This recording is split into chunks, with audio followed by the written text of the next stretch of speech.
The referee's a podcast with Jack and Kelly too. Scottish Championship class, they give us the show. Footy tales from the pitch, controversies they scratch. Every moment they'll itch, no call left to batch.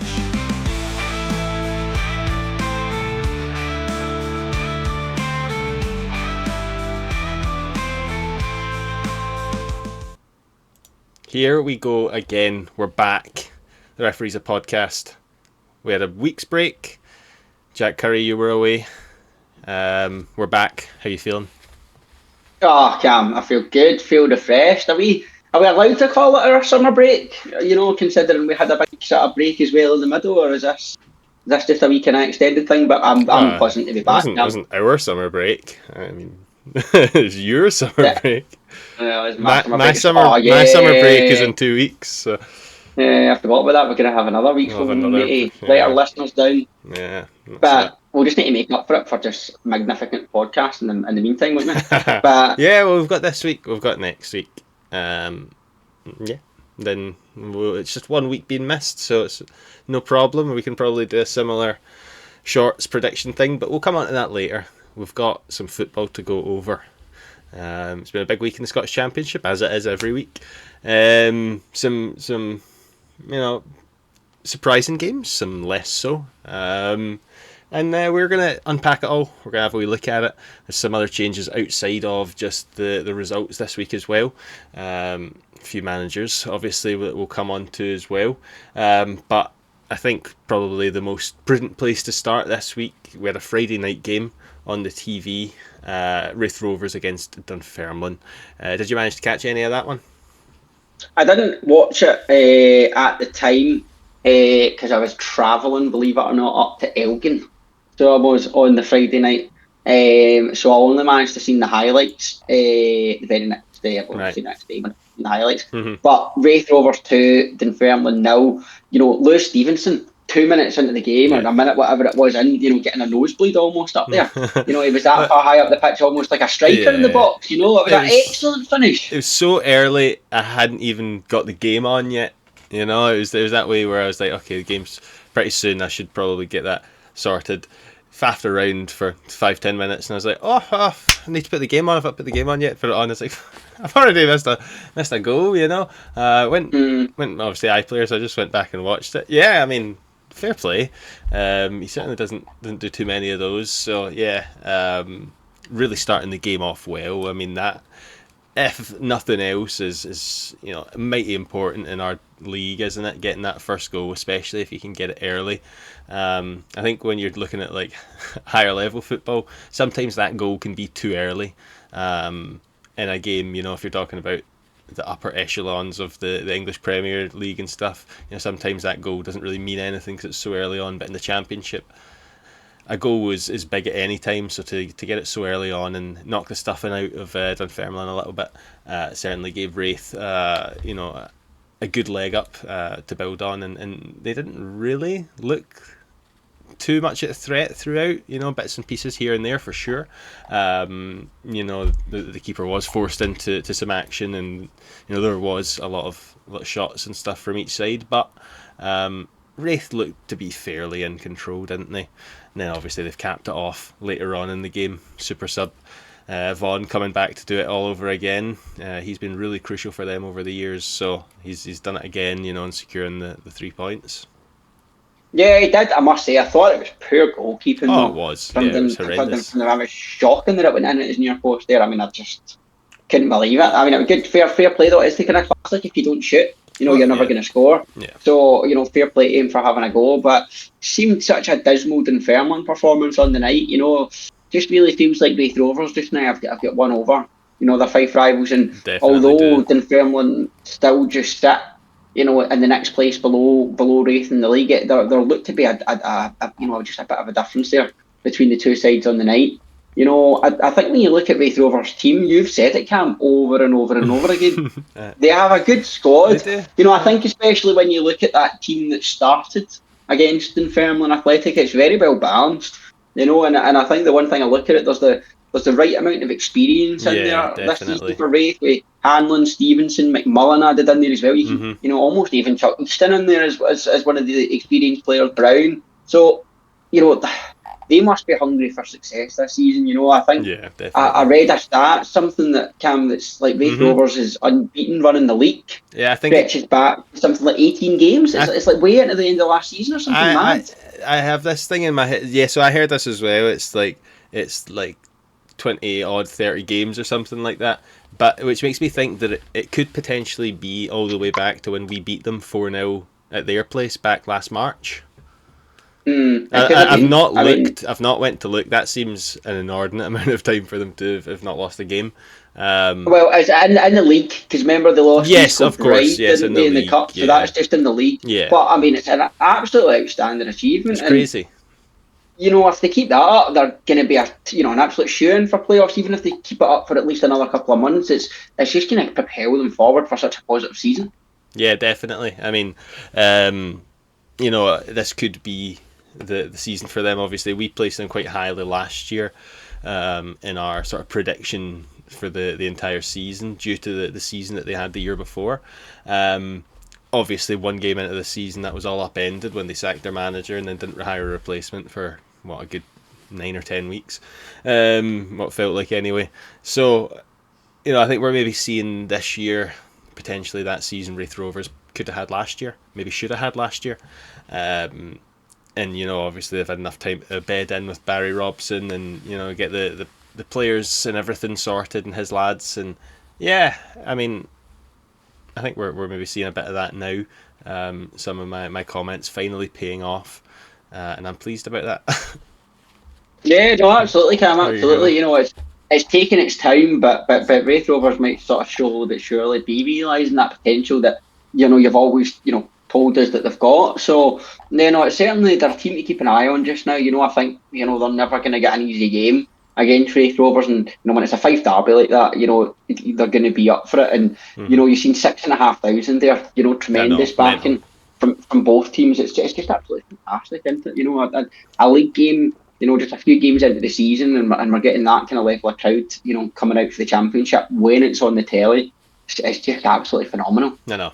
And obviously, with it being on the TV as well, is great for all of us. Not fans of Wraith Rovers or Dunfermline specifically, but just want to either another fan in another team in the division, or someone who just likes.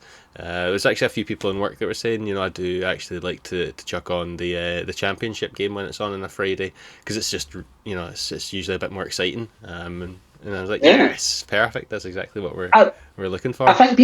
think people are sort of slowly but surely realising that, Yeah. like, Scottish football in general, right?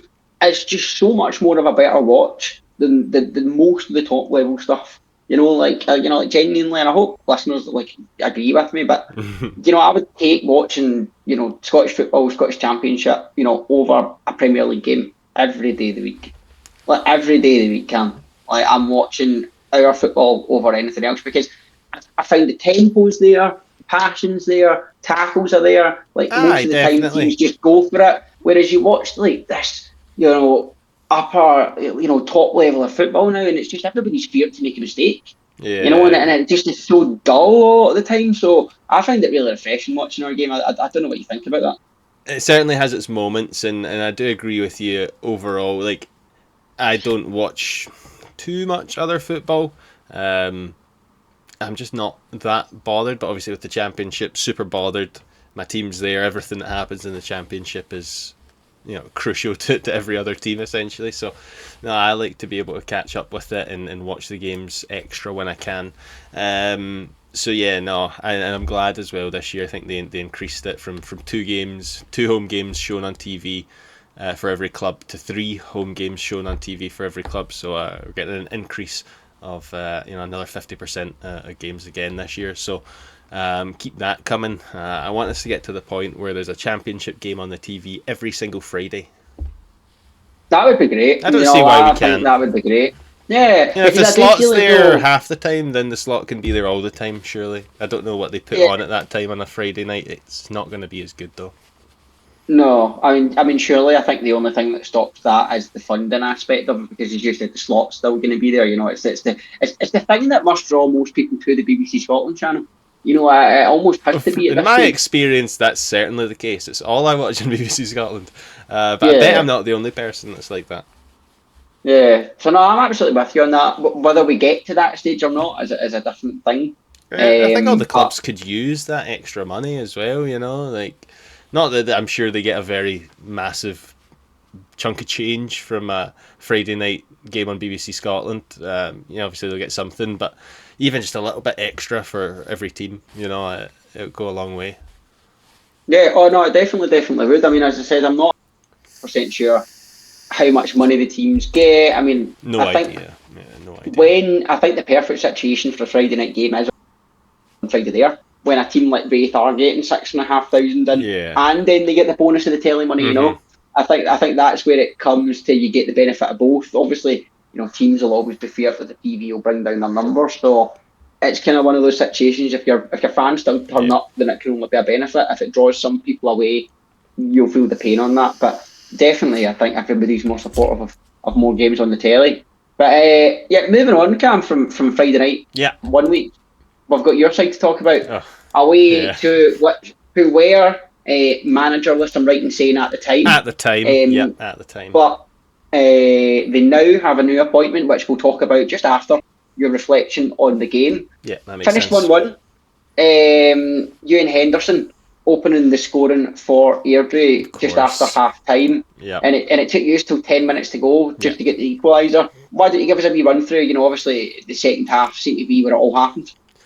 It was honestly, it was a dull affair.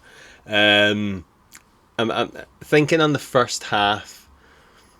I remember my brother saying that he thought that we were, they were sort of all over us kind of thing, until I think at the time correctly pointed out that I hadn't remembered Callum Ferry having to make any saves, or even moving towards making any sort of saves. Like, it just, I think they maybe had more of the ball but didn't do anything with it.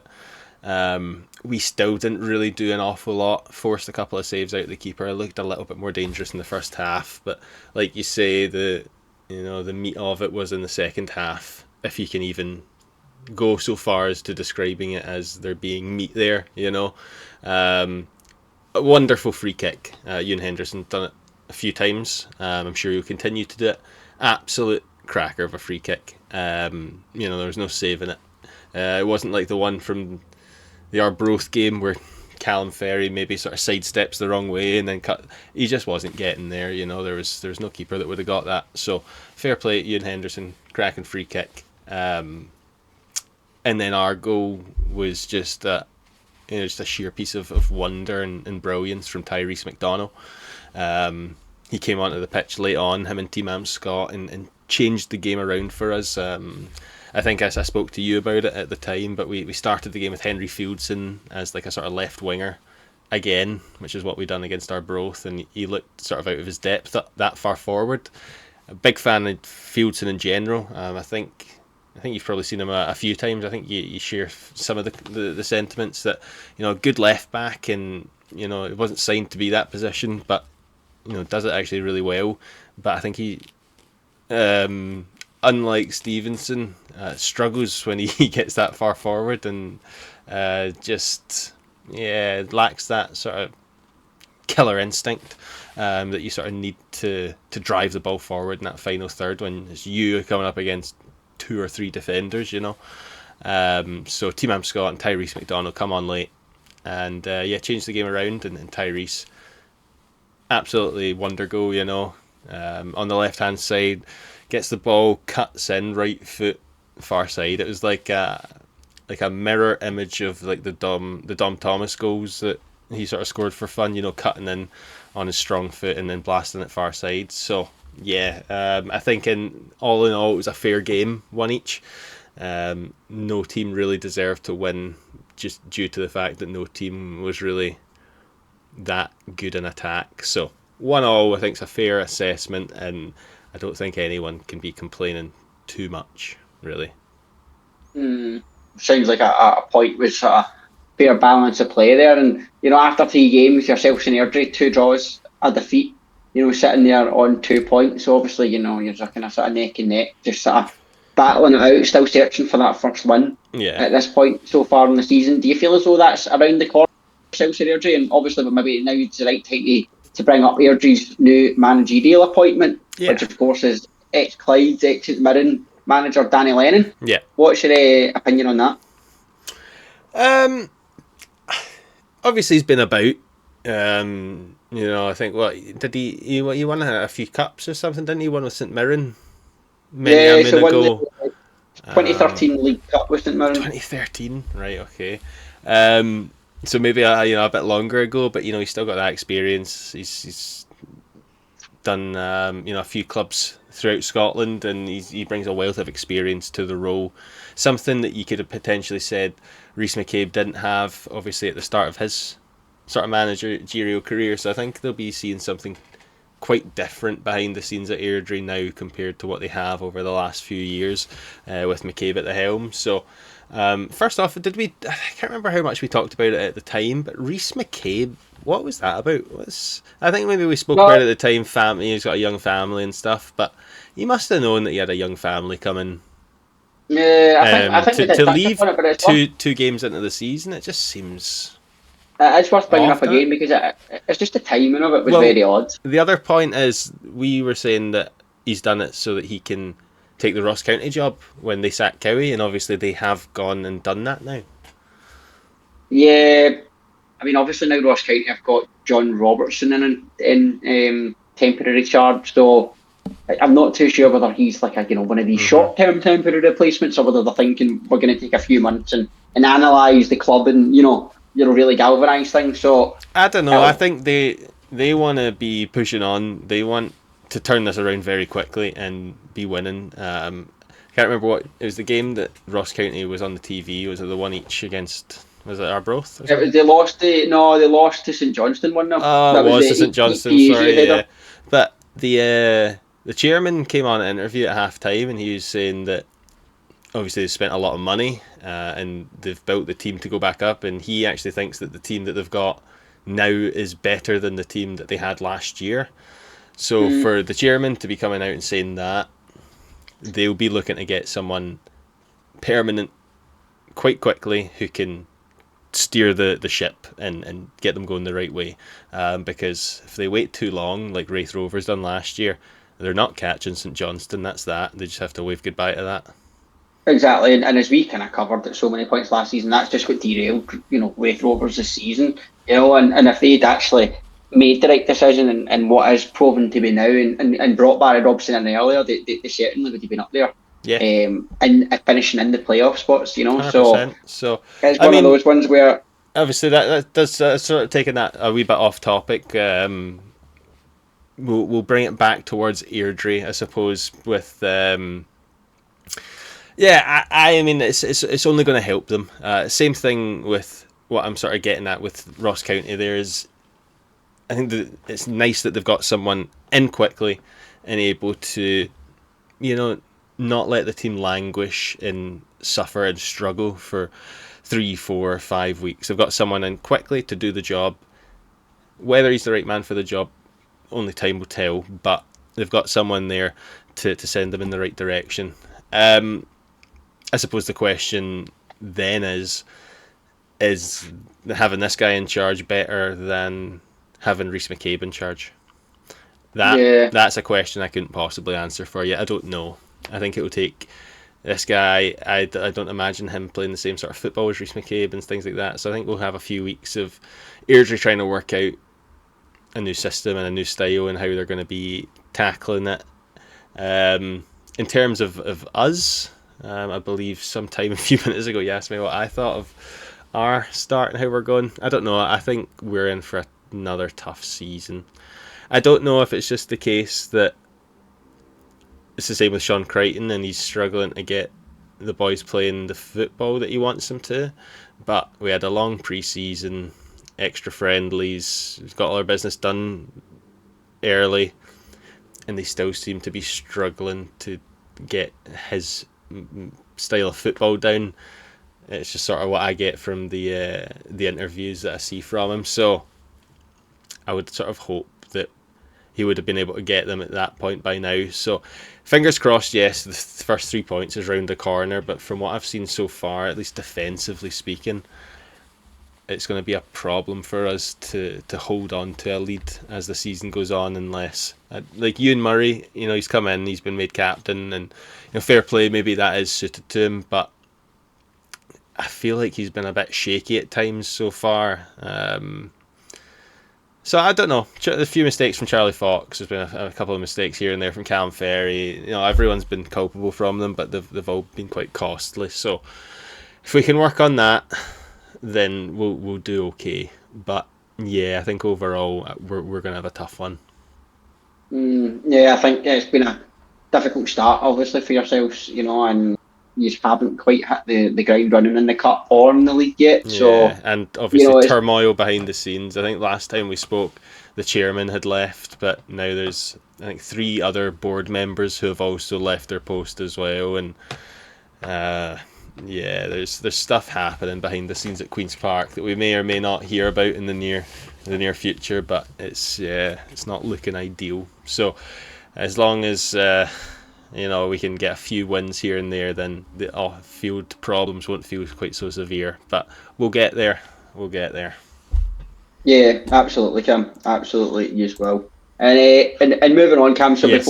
before we actually do talk about the Morton match, I think we do need to take a wee minute and stop and just recognise, obviously, the death of Dougie Imrie's daughter, of course, who passed away just a few days old, I'm sure. And I'm one of these people that stuff like that I find really, really difficult. Even to, man, it's horrible. It gets like a really bad lump in the throat. But we just can't really move past going to this game without talking about that. And Dougie, if you are listening to this, or if anybody associated, everybody here at the Referees Podcast is thinking of you and your family, and we hope a really, really dark time does get better for you. Yeah, it's one of those things you can't really imagine how it must feel to go through.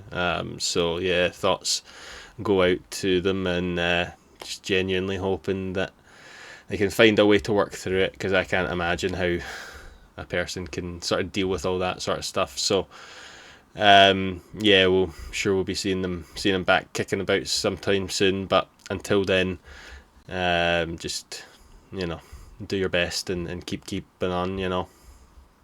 I think it's moments like the darkest moments in life, like show you when you see other teams' fans. I think I don't want to almost say a team to leave a team out, but I remember Motherwell fans, they had a banner out in support, and I'm sure other teams did as well. And when you just see things like that, it just shows you.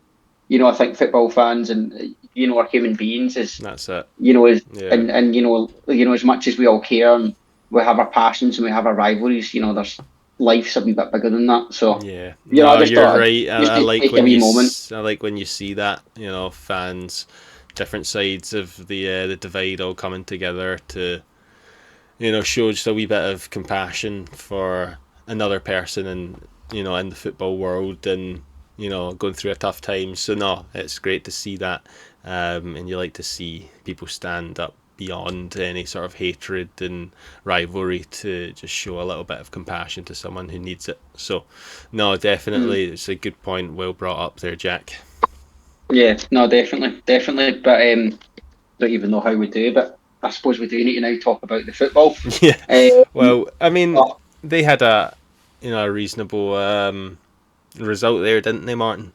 Yeah, it wasn't looking fantastic initially. It wasn't looking fantastic for a while there, but obviously managing to claw it back right at the death to get that point. Yeah, well, I mean, it's a really strange game with obviously Brophy, putting Morton in front and them holding that lead, until the 55th minute, but quick fire double, from Ayr United, to get themselves in front, and that man Brophy. He had a difficult spell, on loan at Falkirk last season, where when he came in, we were although Falkirk obviously did go on to get promoted, we were like, oh well, they've got Brophy, but he wasn't the reason why. No. So he's almost got a bit of a point to prove this season. And maybe he's going to do that. This season at Morton. That goal in the 87th minute was huge for them. And a massive point, not only for Morton, but to take 2 away from Ayr United. To keep that bit of misery for Scott Brown going. Considering the start to the season that they've had.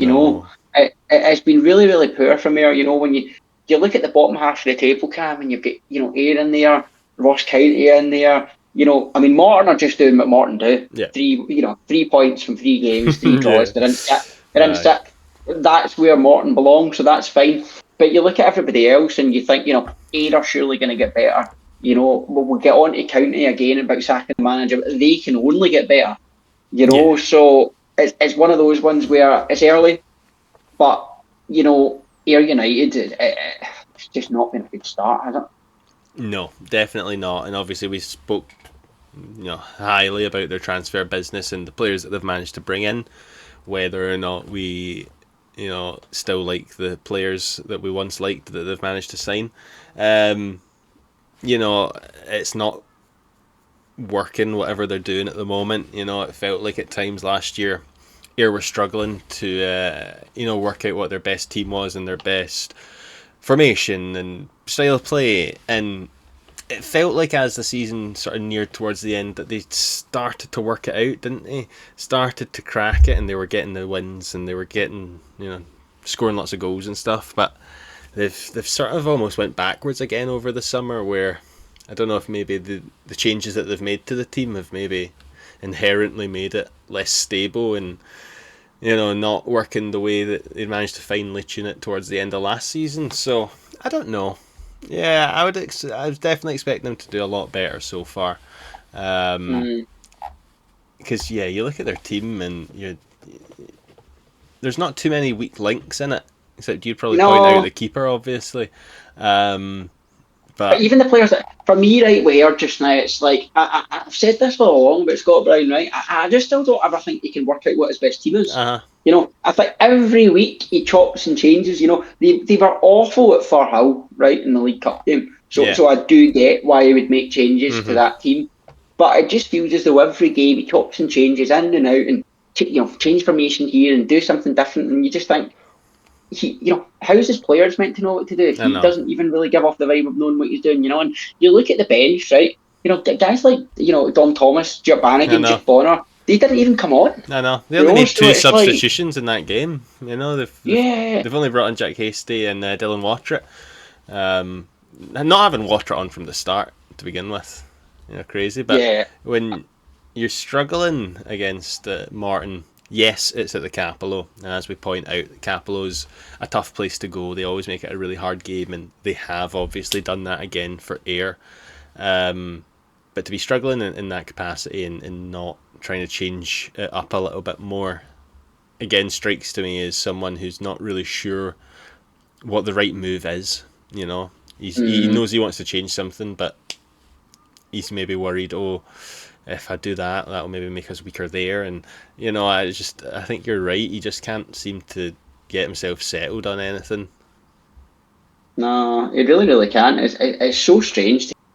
It really, really is. Because as you said, when you have a team, there doesn't appear to be too many obvious, that they should have goals up front in Main and Oakley. They've got Roos. We've seen Uri have moments already. Kevin Holt up there with one of the best defenders in the league. So it's a bit strange just now. Obviously, it is early at Ayr United, but watching them get put out the cup off a Thistle in the way they did, watching their start to the season, they just look really poor. And I don't know what their crowd was like in terms of what they took to Morton, but I must say I was so surprised, Cam, in the cup game in particular. Last 16 Oh, really? Cup, they brought a few hundred at most to Firhill. It wasn't a big away crowd at all. And I just kind of thought it's just strange from Ayr United now. You feel as though there should be all this positivity and momentum and feel good and everything, and the fans are there. But it's not. It's very, very strange. So I think there's a lot of soul searching to be going on at Somerset just now, and I think, to be honest, Cam, I think the word should be if you're United don't improve, Scott Brown will be the next one out the door, but I almost don't know if he will be. You know what I mean? In terms of I don't know if he has almost got this whole season here, but if they keep the season going, he can't have too long left. Yeah, I get what you mean there. I get what you mean. He doesn't feel like a manager who's directly at threat. No. But certainly a manager who could potentially struggle to see out the entire season. I don't know if it's because he's a big name. Now, he's not really a big name manager, because obviously he's not had too much of a foray into management as of yet, realistically. He's obviously a big name as a player, so obviously I think that gives you a little bit more leeway, because you're able to potentially attract a different or better caliber of player.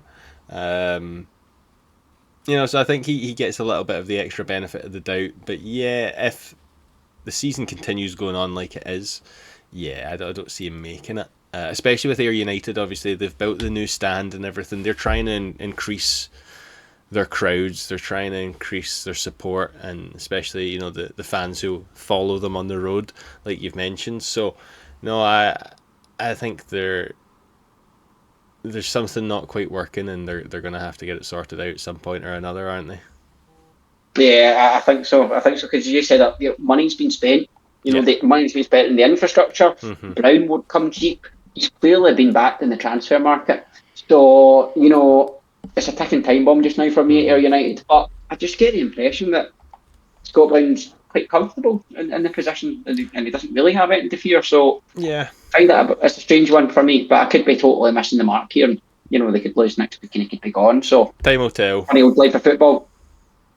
But Cam, I've been so excited to give my Yes. verdict on what's coming next, Let's because I made the trip up to Dingwall. Listeners, I was on my holiday last week, as you know. I was in London for a wee trip away.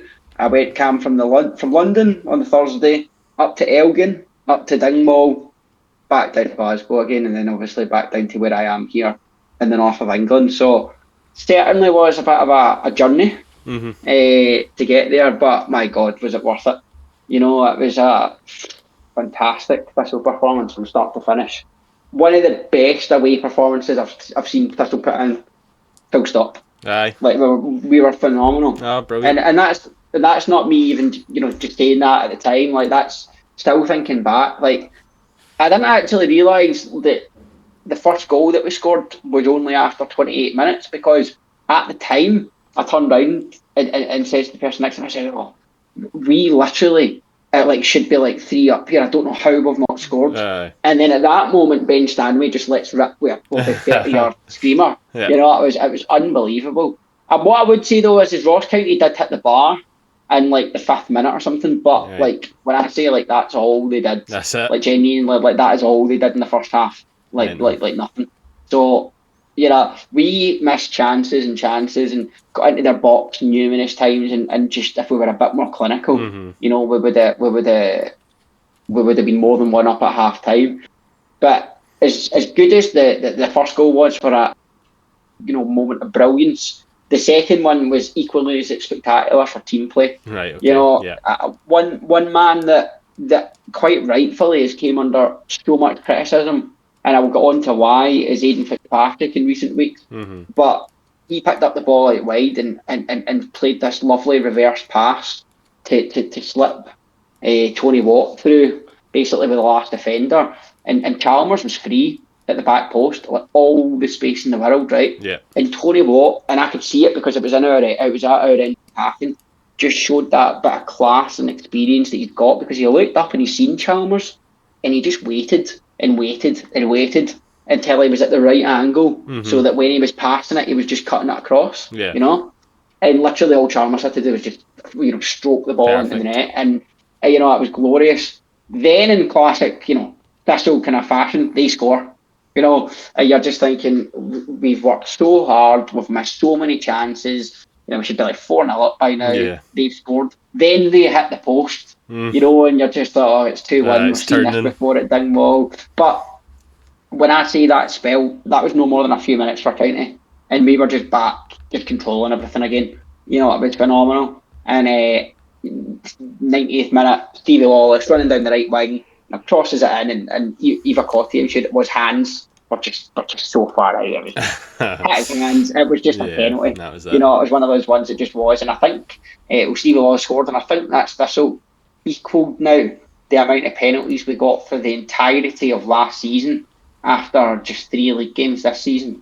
So that's quite something in terms of the stats. But phenomenal day, you know, making that journey up to Dingwall. 400 Thistle fans made the trip up to Dingwall. Phenomenal. Not too bad. Phenomenal effort. It's always nice when you do that big long outlay of a journey and you get rewarded by the team and get the 3 points to take home. Obviously you didn't go immediately home with them, but yeah, it's always nice when you make that long trip up and the team just do the business on the park and send you away with a smile, right?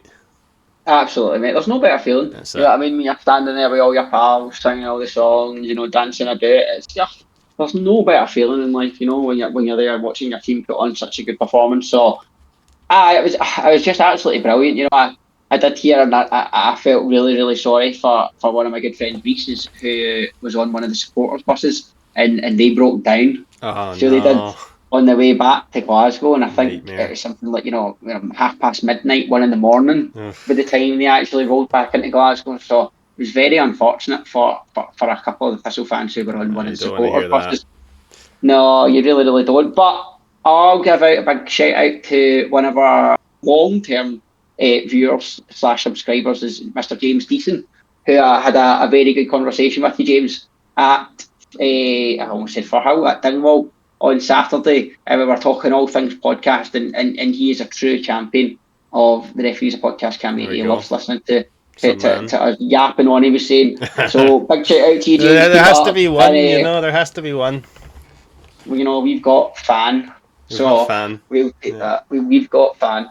But yeah, and then, you know, Thistle sat Cowie, which is disappointing. You know, I hope that he would have stayed for a bit longer, you know, if I'm being honest. But he's gone. You know, I did pose the question at the time, Cam, you know, will Don Cowie be the reason that Ross County don't win the league? Is it too early to say that an 8-point gap to St Johnstone's too big to overcome? It's a little bit, considering they still got to play each other 3 more times, you know. So no, I don't think it's too early. I think, if anything, obviously the way that they've phrased it is he's left his post. He's resigned after conversations, thinking it would be best interest for the club and all that. I think that's probably correct. I think it's a wee bit different from, obviously, Wraith Rovers getting rid of their manager so early last year, because it was weird that they fired him last year because they'd only lost 1 game. They had a really good season the year before and everything. Felt like he was just being fired for, like, behind the scenes things. At least in this instance, Ross County are dire. They've spent a lot of money. They've got, on paper, a really good team, and they just are crap. You know, there's no other way of putting it. You know, they're just not playing up to their expectations. You know, they should be demolishing this league, and for whatever reason, Cowie wasn't able to get it out of them. So I think in this instance, it's probably for the best that he's gone.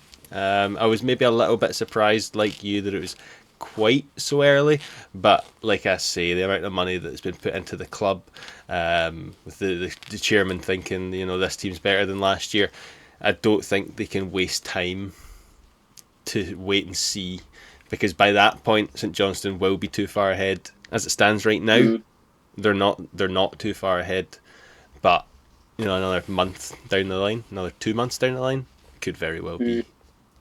I mean, that's the thing that I just, like, I know you were being almost quite generous there on the Ross County board, right? But I don't get it. I still don't get why they kept Cowie.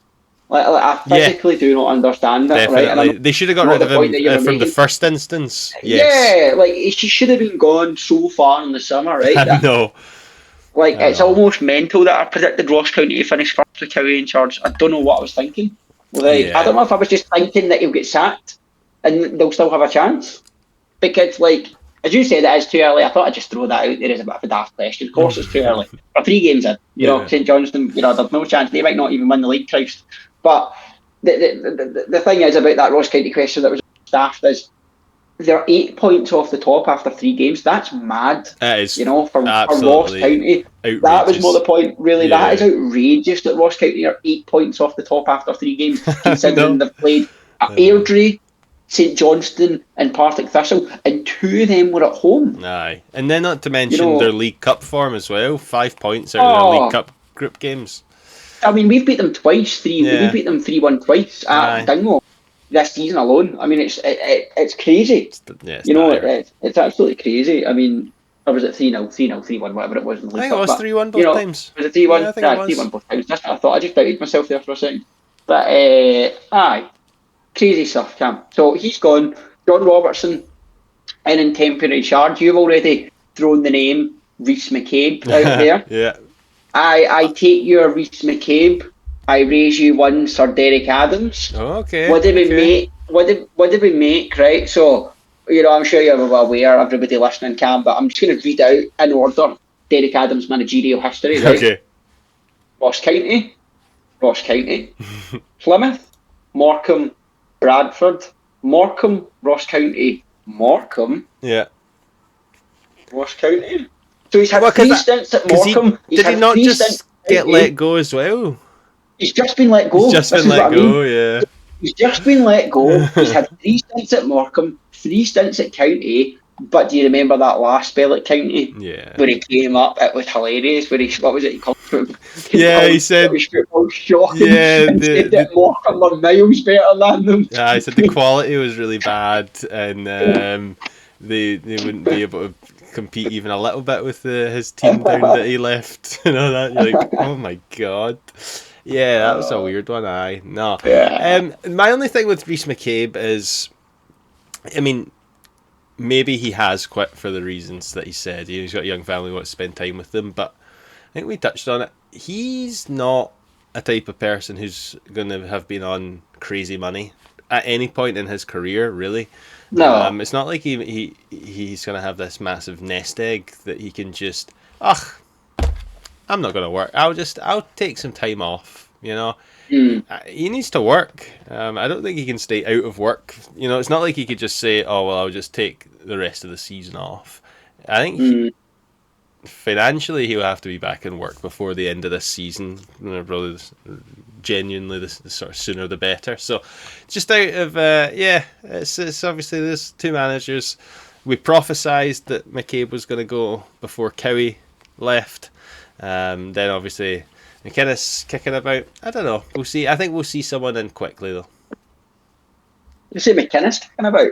What did you say? Who did you say? Sorry. Did you say McInnes there? Who did you say? No. Who did you just say? Who were you talking about? McCabe. Derek Adams. Derek Adams. Sorry. Yeah. Derek Adams. When you said McInnes, I was like, McInnes? Yeah, no, not McInnes. I was like, he's not leaving. Not McInnes. I got the wrong Derek. Yeah, no, you're right. Yeah, Derek. Derek. But yeah, interesting times. I'm really with the Ross County situation. What I am just glad is that we've already played them when they had Cowie. Because that's it's upsetting. As phenomenal as we were, they were awful. Yeah. So I just can't see that County team getting any worse. Put it that way. Yeah. So, well, as we said, they've got a really good squad on paper. There's a lot of money been spent. They should be doing better, and it's only a matter of time before they are. Yeah, definitely. And I think the only other thing to say about County before we move on is, you're right, Cam. For me, they've got the best squad on paper in the league. It's now whether that squad's still going to be together come the end of the transfer window. How's it going to look? Changes. I think there still could be a lot of ins and outs at County if players aren't happy.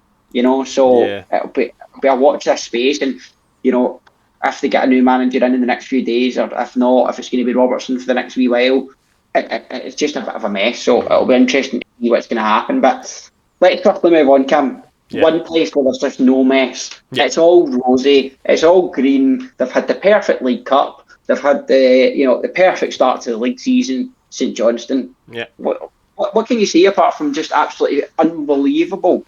3-0. I might see nothing, but 3-0 at home. Another clean sheet there for them, following the one against County in the league previously.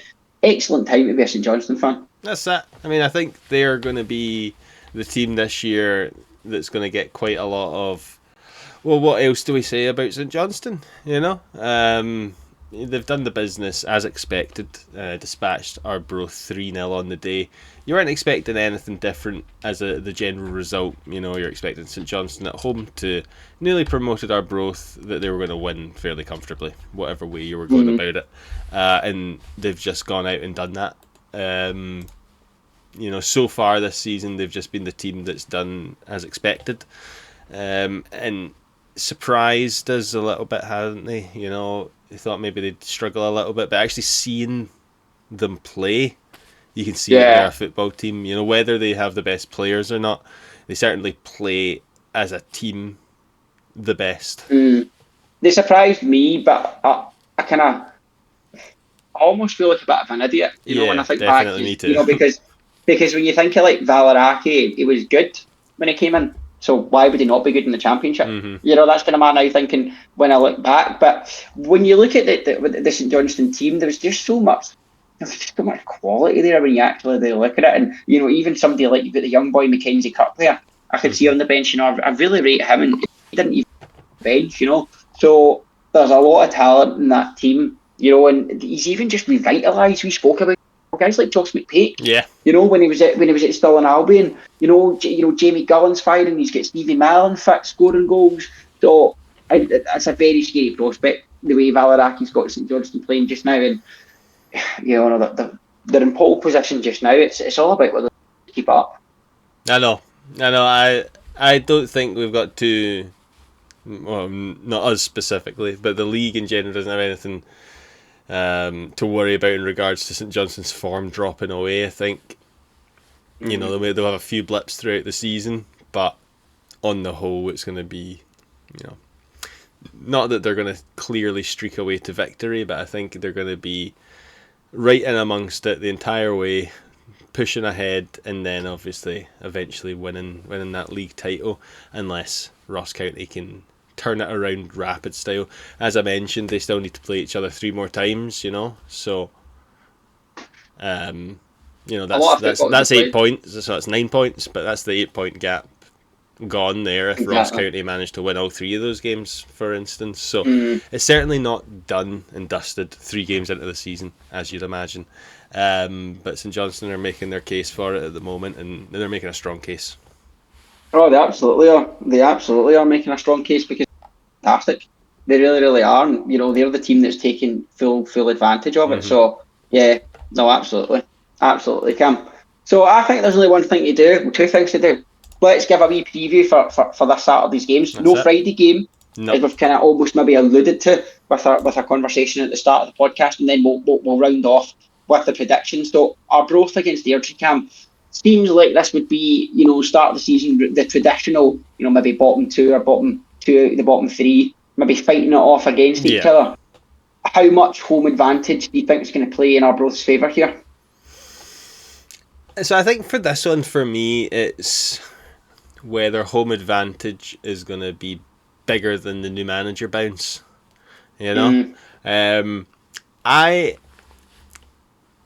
Arbroath at home are a bit of a prospect, aren't they? Even for an Airdrie with a new manager, if he does bring said new manager bounce, I think Airdrie are going to have a tough time, especially as well. Sort of the previews of the weather for the weekend are not bonny. I think the blustery, wet sea weather that they'll be getting at Arbroath, I think it will be maybe a little bit too much for the Airdrieonians to sort of catch up with and really imprint on the game. So I think it'll probably be a tense affair. Maybe not too much to pick from either side, but I think Airdrie certainly have their work cut out for them in that one. They definitely do. I agree with you there. It's going to be interesting to see just how much a new manager bounce Airdrie are going to get. There must be a really good reason they've chosen to bring Danny Lennon in at this stage. So I'm going to be really interested to see how the next few weeks pan out for Airdrie. Yeah. Then it's your side, Cam, which should be one of the toughest games of the season on paper, away to Ayr United. But obviously they're right bang out of form just now. Yous aren't much better though. How are you kind of seeing this playing out? I don't know. Somerset, for the most part, hasn't been a bad stadium for us over the championship years. You know, we've not necessarily ever done too well there, but I think we tend to get a fair amount of draws out of Somerset. I would take a draw, obviously. You know, a draw away to what is still a good Ayr team. They're not firing yet, but obviously we know they have the potential to.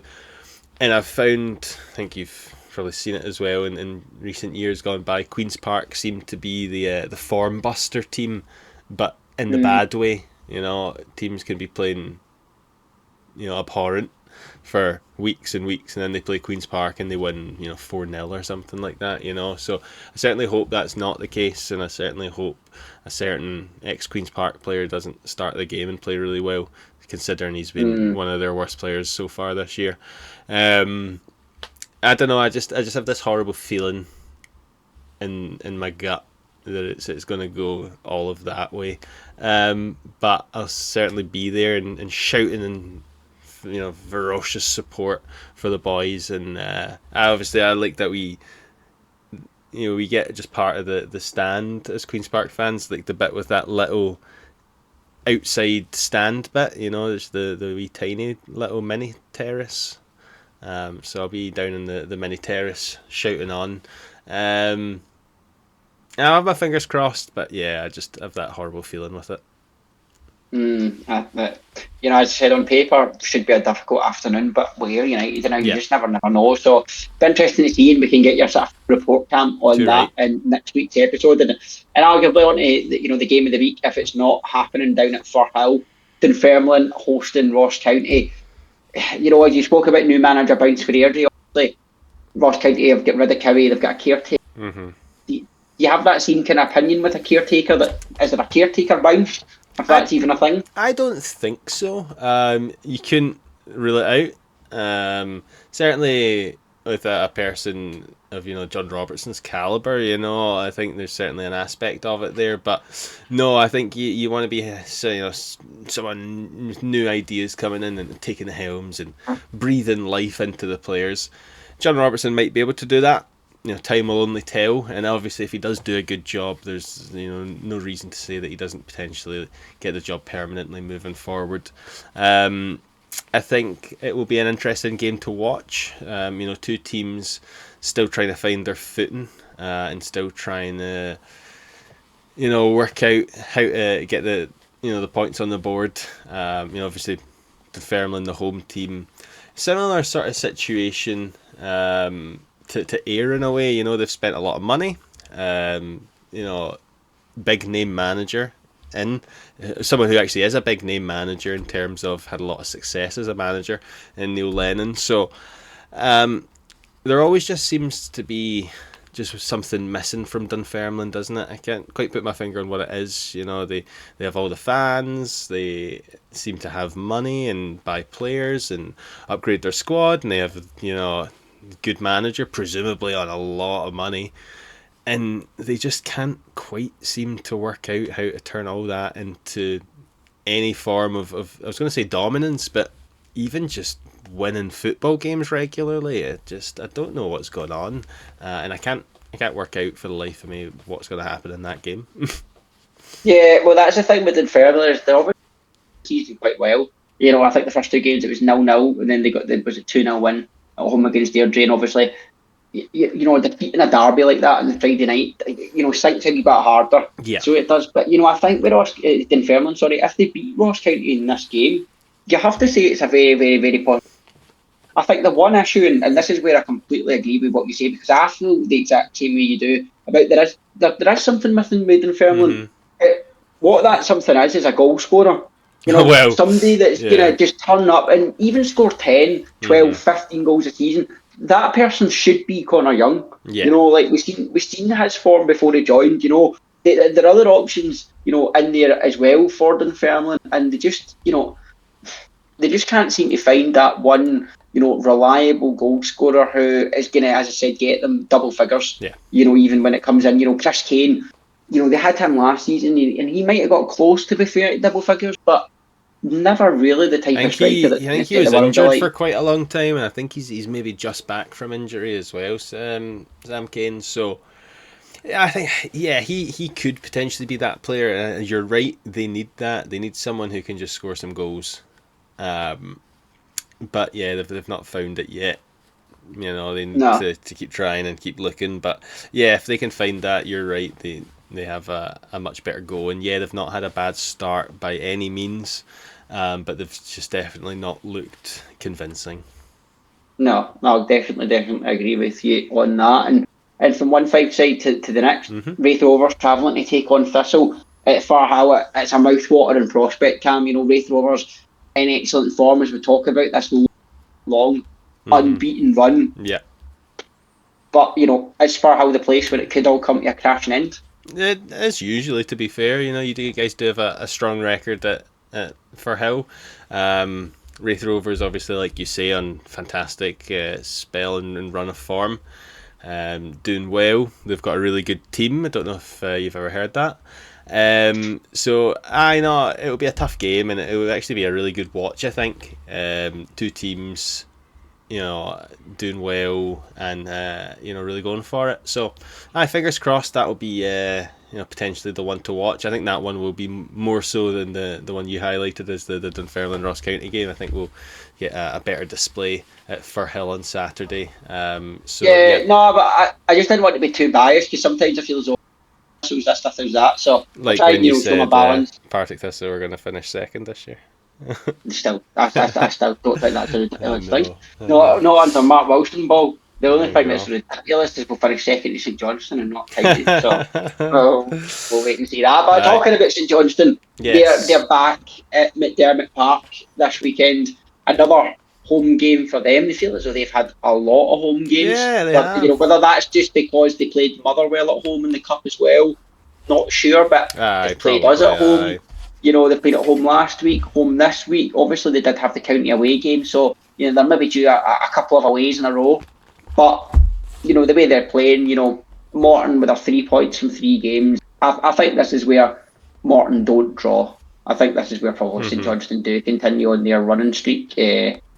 What do you think, Kim? Yeah. I think, as I was saying earlier on, you know, I can't really see past St Johnston in that regard. Yeah, I think you know they're the consistency team at the moment, and I think that they're going to get a good few goals against Martin, and yeah, I think they'll maybe feel the sting a little bit this weekend and brought back down to earth. Obviously, I predicted Martin to finish a wee bit further down this year than usual, so I need them to start or stop drawing games, I suppose. So yeah, St Johnston, I think we'll probably see something fairly similar to what we saw last weekend there. You know, a fairly competent and confident display from St Johnston to bring the 3 points. And yeah, you know, a trip down and back for Martin without too much to show for it potentially. Yeah, definitely going to be a difficult day on the road, Cam. And obviously, as we've been over listeners, I've got doing for time, but I'd imagine not very well, Cam. So we'll get on to our prediction segment of the show, and I've spoiled it for both of us this week because I already know that I've done quite well. You Kind of do. well. You do. So, obviously, we did a horrible first 2 weeks. Improved to a degree this week. Still lots of points on the board. But first off was Wraith Rovers against Dunfermline. Game ended 2-0. I went 2-1. Unfortunately, just off there, but still get the 2 points. You went for a 1-1 draw. Nothing for you. We both called the Queen's Park game exactly, 1 each. 5 points in the bag for both of us. We both got the Morton Ayr game wrong. I went for a Morton victory. You went for an Ayr victory. You know, that was not the case. Ross County against Thistle. Neither of us had Thistle for the victory in that one, so no points there. And you got the St Johnston game correct, 3-0, and I was 1 off at 3-1. So I've got 9 points. You've got 10 points added on for that week, which stretches your lead by 1 to 3. So you're on 19 points. I'm on 16.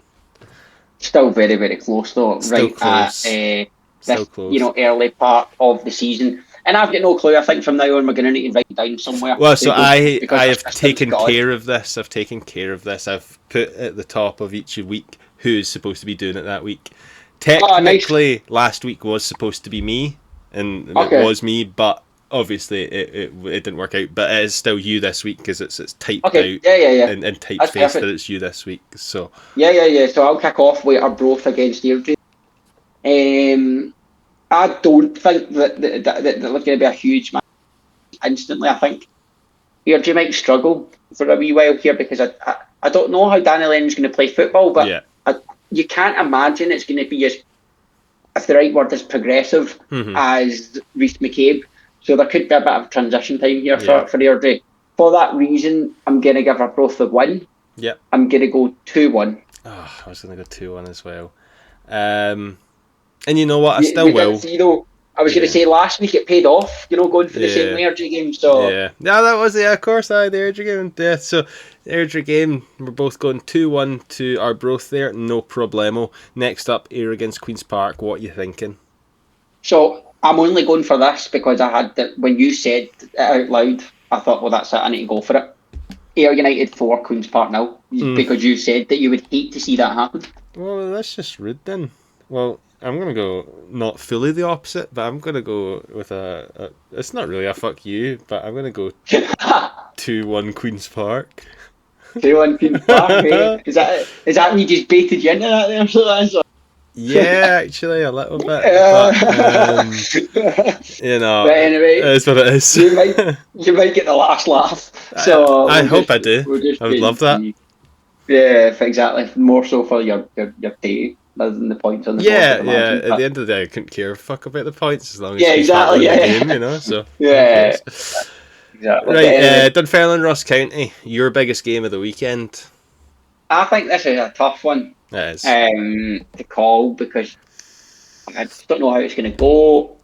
I'm going to go 2 each. Oh, I knew you were going to do that. I was going to say 2 each. I was just looking at, obviously you can't see me, but I can see you. Yeah. And I was just looking at you and I was like, no, don't you fucking do it. Right, I'm going to go 1 each then. Switch it up. Because I was going to go 1 each. And then I was like, nah, just say what you think. You think 2 each? So yeah. And then going on from one really difficult game to the next. I know, it's a toughie too. Bristol against Raith. This is, I don't know, with Raith's unbeaten run, it's getting into my mind a wee bit here, But I'm going to go for a Thistle win. Home were strong. We get the first league win last season against County. Competition for places coming up in a game against Celtic in a few weeks. So I'm going to go 1-0 Thistle. This is unbelievable. Was that what you were going to go for? This is ridiculous. I don't give Thistle the benefit of the doubt enough for how I quite often pull out like draws and you're going to lose and all that stuff. And it very, very, very rarely works out for me. So I'm starting to learn my lesson. I'm going to go for a Thistle victory, but I'll again change it up very slightly and I'll go 2-1 Partick Thistle. Yeah, I don't think there's any arguments. It's going to be a close game for how you feel, put it that way. And then St Johnstone coming up against Morton. I think I've already said that I can only see us in this. I'm trying to think, Cam, what you're going to go for. I'm going to say 2-0 St Johnstone. That wasn't what I was going to go for, so there you go. Sorted. So 2-0 St Johnstone for Jack Curry. I'm going to go 4-1 St Johnstone. 4-1 St Johnstone, big scoreline. They're going to put the sword to Martin at the weekend. Big scoreline. So so anyway, give us a wee run through, Cam. Yes. Of what we've went for. So our broth Airdrie, we have both went for 2-1 our broth. So that's going to be another 5 points in the bag for each of us there. Ayr against Queen's Park, I've went for 2-1 Queen's Park, and you've went for 4-0 Ayr. Dunfermline against Ross County, I've went 1 each, you've went 2 each. Thistle against Raith Rovers, we've both taken Partick Thistle in that one. I have 2-1, you have 1-0. Last up, St Johnstone versus Martin, you've taken them being St Johnstone, for a 2-0 victory. I have taken them for a 4-1 victory. Cam's hating St Johnstone, them. You taking that, St Johnstone fans? them, them just because they're top of the league, Cam. Yeah, exactly. And they were blue. Yeah, it's not Scotland blue, is it? That's probably is more Scotland blue, to be fair. Oh well. No. No, yeah, Scotland's like a navy blue. Yeah, when they're you just said blue. a Scotland blue, what my head went to was like the Scotland flag, which obviously isn't the colour of like the Scottish national team, really. Mm. You Which is know? strange. I always wondered that. Yeah, it's a bit more of like a lighter blue in it. Yeah, it definitely is. It definitely is. But talk about a digression. I know, that's a mad one. But Uh, yeah, that wraps up the podcast though. it does. What a place to leave it. I know. We'll leave that debate to everyone out there, whether Scotland blue is the colour on the saltire or whether it is the darker blue of the football tops that we generally adorn. Thank you very much, everyone, for listening to another episode of the Referees Podcast. I think this one was episode 6 of the new season, maybe 5. I can't Something remember. like that. Five, I think six. it's 6. Obviously, we took a week out last week. We're back, and we'll be back again next week. So everyone, tune in, like, subscribe. I don't know what it is on Spotify. Is it follow on Spotify? And yeah, stay tuned, and we'll see you again next week. Have an excellent week, guys, and I'll catch you next week. Have a good one. Adios.